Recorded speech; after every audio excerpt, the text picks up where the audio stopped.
Good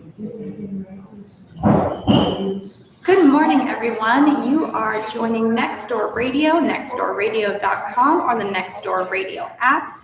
I am so excited to be hosting Behavior 911, our weekly behavior show at 10 a.m. every Friday. But today, things are a little bit different. We are at the Wake Forest Coffee Company. I am enjoying a London fog latte with some coconut milk, and we are loving being out on location. I'm so excited because I've got some good things to talk with you about today, and it's wonderful to be able to do this out in the community where we know we can get this information to as many people as possible. So let's get started. I am Kellie Syfan from Clove Hitch Behavior. I work on tantrums and meltdowns, fears and phobias, and behaviors resulting from trauma. And I'm going to focus in on that last one. Normally, my work is done on a farm. Today, let's just talk it out.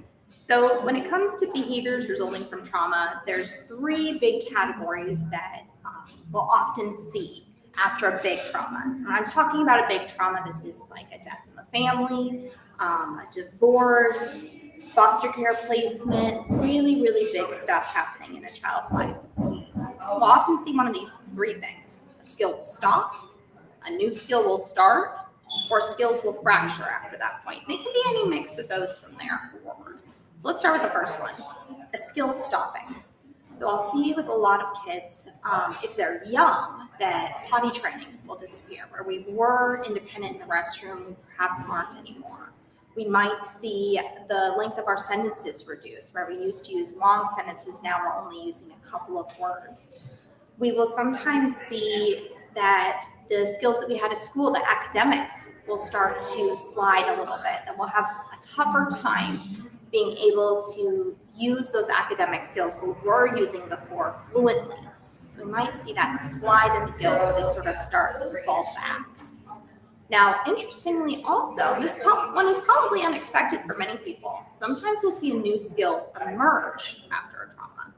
Now, this could be, I'm now very good at reading faces, very sensitive to the micro expressions of different people.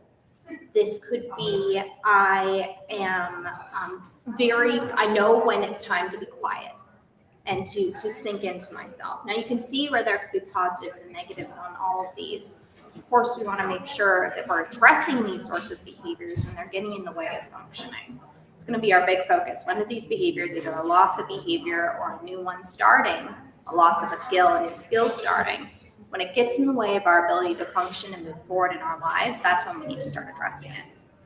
And again, a lot of people don't think about the skills that can come from trauma. Some of them can be really helpful in the long run.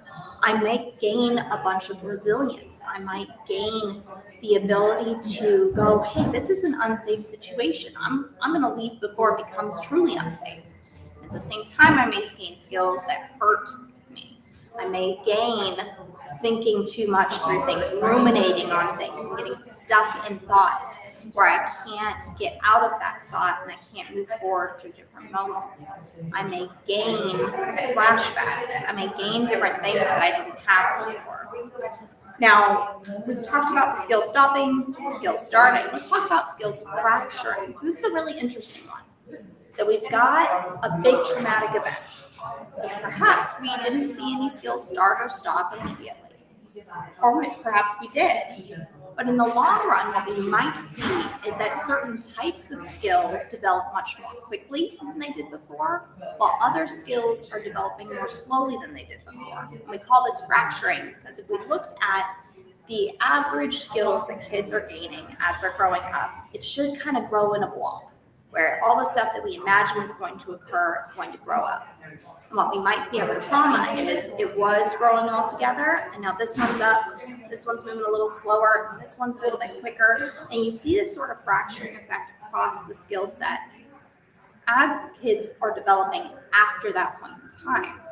That might look like, man, I am really focused in on my academics. All of a sudden, my grades are phenomenal, but my interpersonal skills are really tough. I was, perhaps fairly average on both before and after. I'm going to focus in on my academics, and I'm completely unable, say, to work through an argument with a peer, where I'll have a really hard time keeping friends after that because that skill doesn't develop as I age. Sometimes you'll see the opposite, where kids will go, academics is way too much. I am not able to gain more skills in academics right now. And they're able to pick up more social skills. They're able to read people better. They're able to go through things they didn't expect they would be able to before. They may be considered wise beyond their years. That's something that we often hear. Oh, this child is so wise beyond their years. That's something that we got to consider as well. Are they? Or is this the result post-trauma? It's very interesting as we think things through. So again, what we're talking about here, not the little tiny traumas, little things like I stubbed my toe or I didn't get what I wanted for Christmas. Those are things that can feel traumatic at the moment. They can change the baseline of behavior for a short amount of time. We're talking about the really, really big ones, the really, really big things in life. And often it'll take a while for kids to experience these sorts of big traumas. We want to have as smooth and as comfortable a childhood as we can when it comes to those big, big T's. But something to consider as well when we're talking about this is the percentage of life that has passed and the size of the trauma that occurs can, and this is not perfect math, but can correlate to how big that reaction to that trauma and how many skills we'll lose, how many skills we'll gain, how many skills we'll fracture in the future. It can kind of correlate. So if we're very, very young, say we have a trauma as an infant, or we're put into foster care, for example, that may cause a much bigger long-term effect than that same trauma put into foster care as, say, a 13-year-old. Because the percentage of your life that has passed when that trauma occurred is much larger when you're quite young. And you've had a lot more life, so the percentage is much smaller when you're a bit older.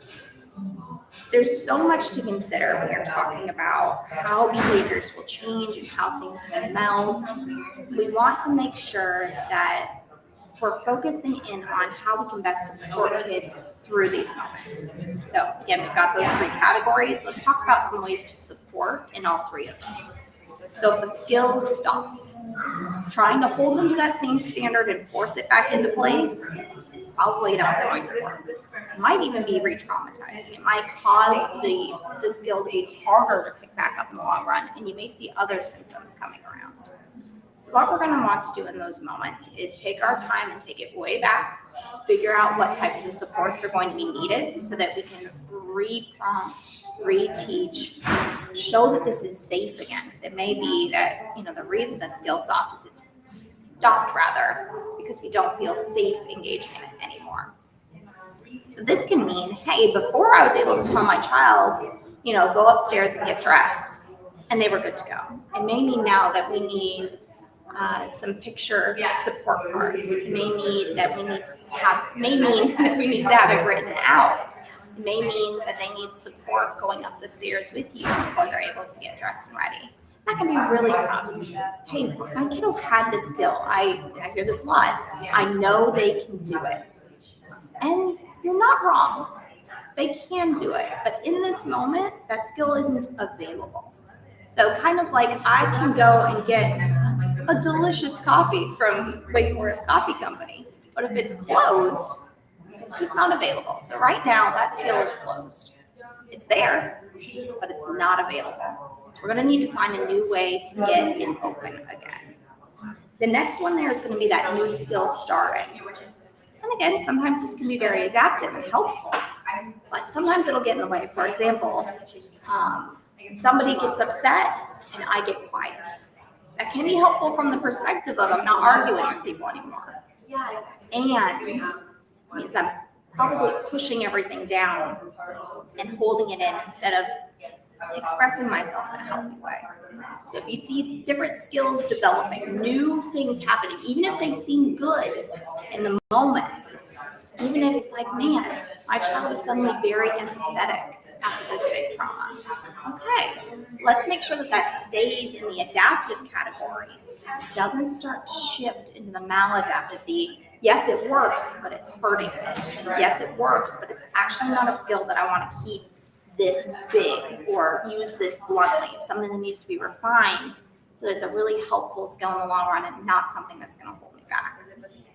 And for that last one there, when skills begin to fracture, we really want to look into if it's academics, getting academic support, making sure that we have social skills support, making sure that we have any other type of support around us that we might need to be able to even things out and slowly get back to baseline.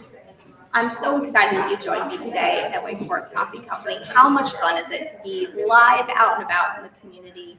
This has been Behavior 911 on Nextdoor Radio, nextdoorradio.com, and the Nextdoor Radio app.